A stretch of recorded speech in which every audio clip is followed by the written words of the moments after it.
우리 그리스도인들이 세상에서 생활할 때 어떻게 생활해야 하느냐, 우리에게 일러주신 말씀 13장에 나왔습니다. 그러면서 13장의 결론 부분은 항상 이 구원의 그 때를 점점 가까워졌다는 마음으로 살면은 세상에서 빛이 되어지고 소금이 되어지고 그리스도인에서 그리스도인답게 살 수 있다. 이것을 결론으로 내리고 있습니다. 어떤 분이 이렇게 말합니다. 우리가 구원받는 확신만 있다고 한다면 어려움을 이겨낸다. 믿음이 좋은 것 같은데 어떤 상황이 벌어졌을 때 그 상황을 보면 정말 구원받았을까? 라고 하는 이런 생각이 들기도 합니다. 왜? 여러분, 대통령의 아들이 어려웠을 때 자기의 어려움을 아버지한테 이야기하고 상의한다고 한다면 그 확신 속에서 어떻게 되겠어요? 그런 어려움이 있는 것이 아니라 나는 문제를 받을 수 있다. 이렇게 생각을 하고 있지 않겠어요? 대통령의 아들이라고 어려움이 없겠습니까? 있죠. 문제가 없겠어요? 있어요.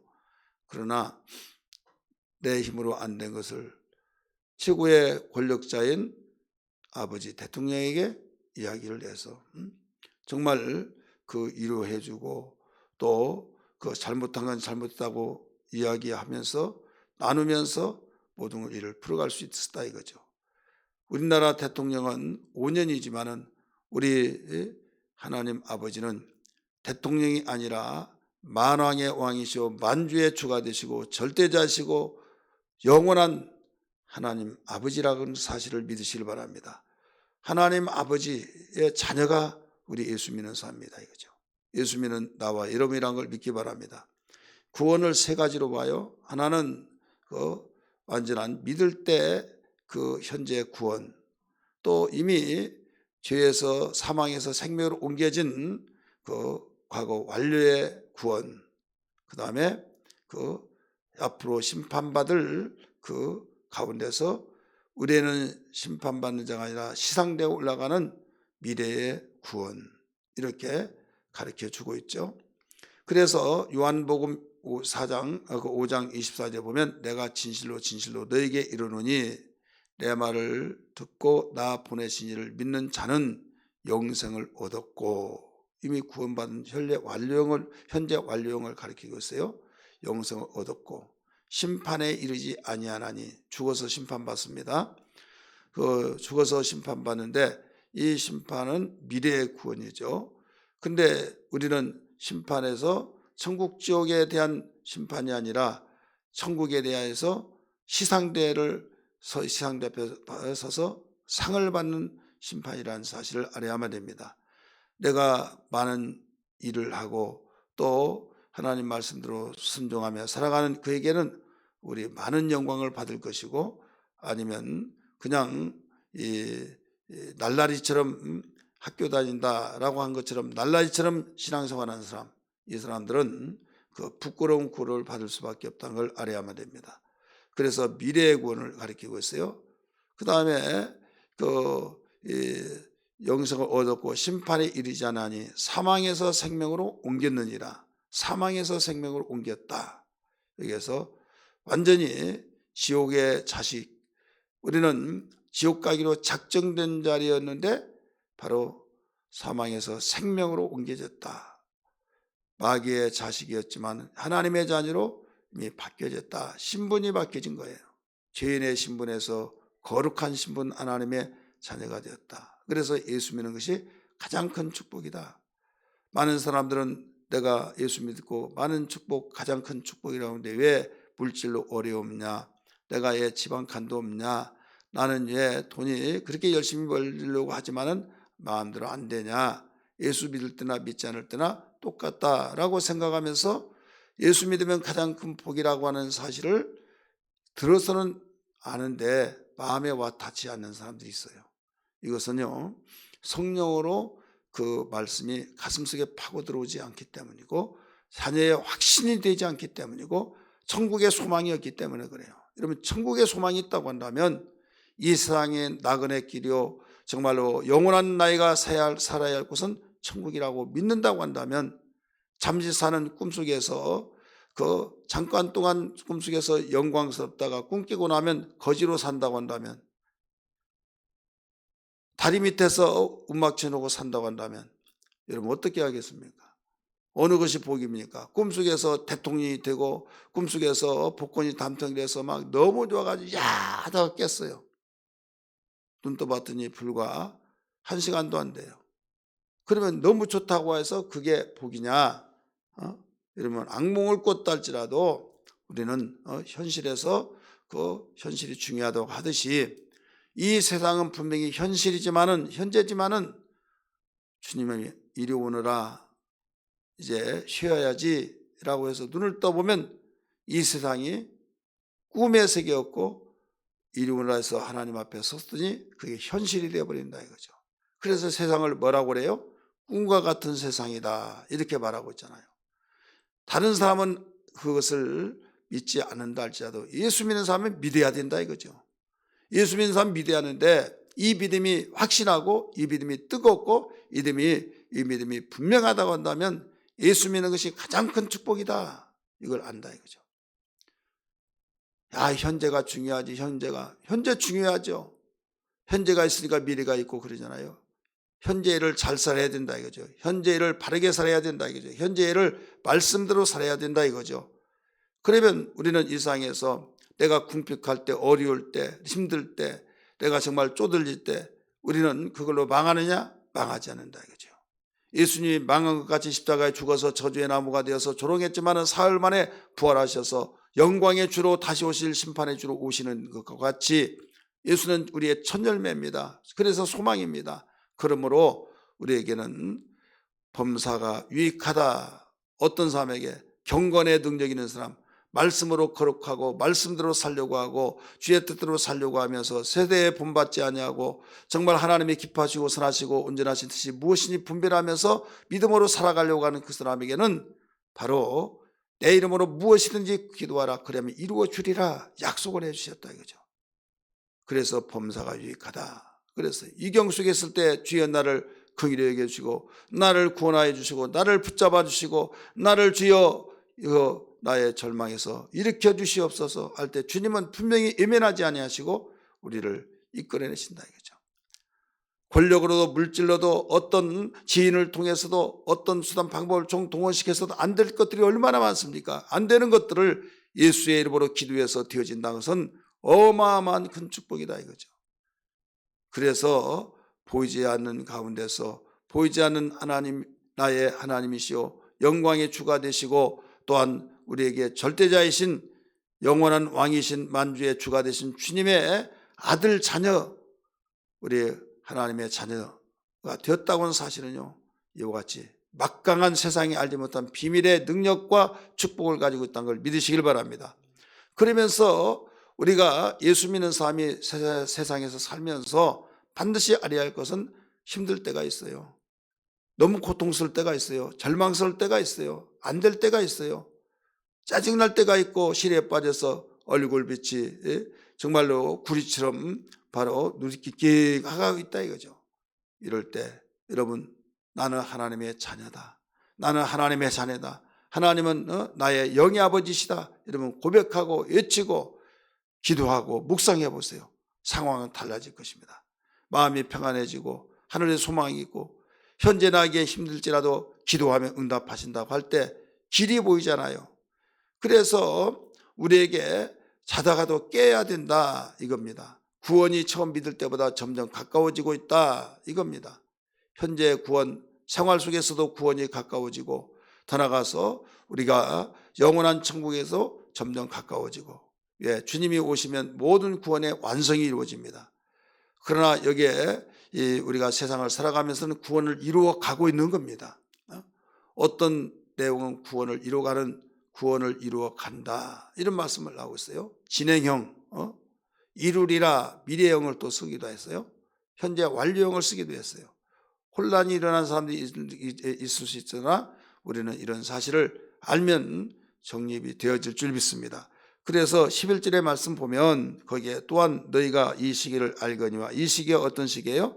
험악한 세상, 죄악의 세대를 통해서 그 흐름에 따라가다 보니까 영적인 잠을 자고 예수 믿는 것을 많은 사람이 시기 질투하고 또 여기에서 알지 못한 사람이 많다가 보니까 또 예수 믿는 사람들의 교회에게 교회의 생명력이 없다가 보니까 여기에서 그 힘을 쓰지 못하고 무슨 말만 하더라도 교회 다니는 사람을 막 욕하고 개독교례하고 그러면 나 안 믿은 척하고 웅크리고 있다 이거죠. 그러지 말아라 이거예요. 그럴 때일수록 주님이 오실 날이 다가왔고 우리가 살면서 주님 앞에 갈 날이 다가오지 않습니까? 그래서 여기에서 이 시기를 알거니와 자다가도 깰 때가 벌써 되었다 이거예요. 자다가도 깰 때가 되었다. 그런데 여기서 깨어나지 못하면 어떻게 되냐? 그 이유는 이제 우리의 구원이 처음 믿을 때보다 가까웠습니다. 처음 믿을 때보다 가까워졌다 이겁니다. 그래서 베드로 전서 5장 8절 9절 보면 근신하라 깨어라 우는 사례가 두루 다니며 삼킬 자를 찾고 있나니 믿음에 굳게 서서 저를 대적하라 이렇게 말씀했어요. 깨있으라라고 가르쳐 줬어요. 마태복음 26장 40절 41절에서도 예수님은 깨어 기도하라 시험에 들지 않게 해서 기도하라 그랬어요. 시험 들었다가도 깨어나야 된다. 오히려 시험을 들고 있는 이 시대가 되어버린다면 이 사람 복이 없는 사람입니다. 그렇지 않겠어요? 사람은 유종의 미를 잘 거둬야 된단 말이잖아요. 농사 짓는 것과 똑같아요. 아무리 병치를 하더라도 추수를 거둘 때 예년보다 더 많이 거두었다고 한다면 농부는 기뻐하고 그 농사는 대농작을 풍년 들어서 곡식을 거둡니다. 초기에는 잘 됐다가도 월 열매를 거둘 때 하나도 건지지 못했다고 한다면 그 농부는 통곡을 할 수밖에 없는 겁니다. 오늘 우리는 잠을 자다가도 깰 때가 되었다. 그 이유는 구원을 우리가 처음 믿을 때보다 점점 더 가까워졌기 때문이다 라고 이유를 밝히고 있습니다. 그러므로 우리는 어떻게 살아야 어둠의 일을 벗고 빛의 갑옷을 입어야 된다 이거예요. 2절 말씀 보세요. 12절 밤이 깊고 낮이 가까웠으니 그러므로 우리의 어둠의 일을 벗고 빛의 갑옷을 입자. 어둠의 일이 뭐냐?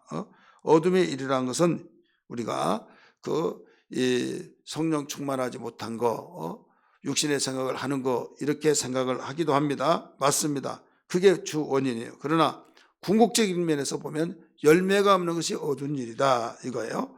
성경 볼까요? 에베소서 5장 11절 에베소서 5장 11절 우리 성경 열매가 없는 것이 어두운 것이다. 같이 읽습니다.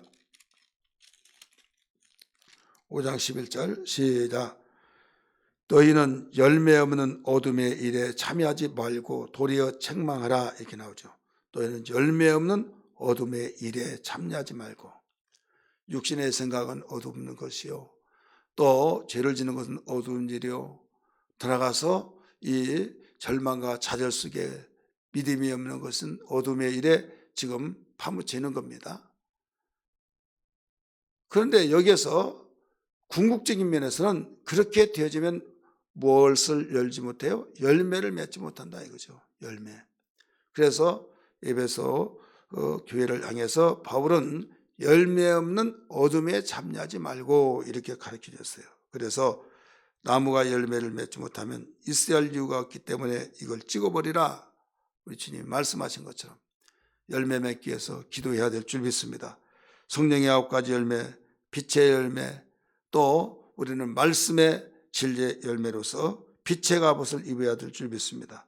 이 빛의 갑옷은 다른 것이 아니라 정신을 차리고 믿음과 사랑에 호신경을 붙이고 구원의 소망의 투구를 쓰라 이렇게 가르쳐주고 있어요. 데살로니가전서 5장 8절에서 가르쳐주고 있죠. 이 빛의 갑옷을 또 에베소서 6장 11절 13절에 보면 하나님의 전신갑주를 입어라 이렇게 말씀하고 있어요. 하나님 말씀으로 우리가 무장하고 있는 것을 갑옷이라 이렇게 가르쳐주고 있죠. 그래서 빛의 갑옷을 입어라. 빛은 하나님 말씀입니다. 예수님은 말씀이신 분이 육신이 되어서 나는 세상의 빛이라고 그랬습니다. 그래서 말씀으로 무장하고 있는 것이 바로 빛의 갑옷을 입고 있으라 이런 말씀이에요. 세 번째 구원의 때가 가까워졌으므로 우리는 어떻게 살아야 하느냐. 14절에서 가르쳐 줍니다. 시작. 오직 주 예수 그리스도로 옷 입고 정욕을 위하여 육신의 일을 도모하지 말라. 주 예수 그리스도로 옷 입으라고 그랬죠. 예수로 옷 입어라. 예수로 옷 입는 것은 그리스도인, 바로 그리스도의 행실을 가리키고 있죠. 행실. 요한계시록 19장 8절의 말씀 보면 우리 한번 볼까요? 요한계시록 19장 8절. 19장 8절 시작. 그에게 빛나고 깨끗한 세마포 옷을 입도록 허락하셨으니 이 세마포 옷은 성도들의 옳은 행실이로다 그랬죠. 깨끗한 세마포 옷을 입도록 허락하셨으니, 옷입니다. 그리스도로 옷 입어라. 그래서 우리는 예수의 옷을 입어야 된다. 옳은 행실의 옷을 입어야 된다. 왜? 옷은 그 몸이 아니죠. 몸을 빛나게 만들어준 거예요. 어떤 옷을 입었느냐에 따라서 신분이 가려집니다. 천민이 입는 옷과 양반이 입는 옷이 조선시대에 있었어요. 마찬가지예요. 그러므로 그 관직이 있는 사람이 관복을 입고 저 사람이 무슨 공무원이다, 어떤 관직에 있는 사람이다, 벼슬에 대한 또 모든 표시가 있어요. 그와 같이 우리는 그리스도로 옷 입어라. 우리 성도들이 말씀으로 순종할 때 그것이 주 앞에 섰을 때 영광의 옷으로 나타날 줄 믿습니다. 그렇기 때문에 그렇게 하기 위해서는 육신의 일을 정욕을 위해서 도모하지 말라는 거예요. 그것이 13절에 나온 겁니다. 13절 같이 읽습니다.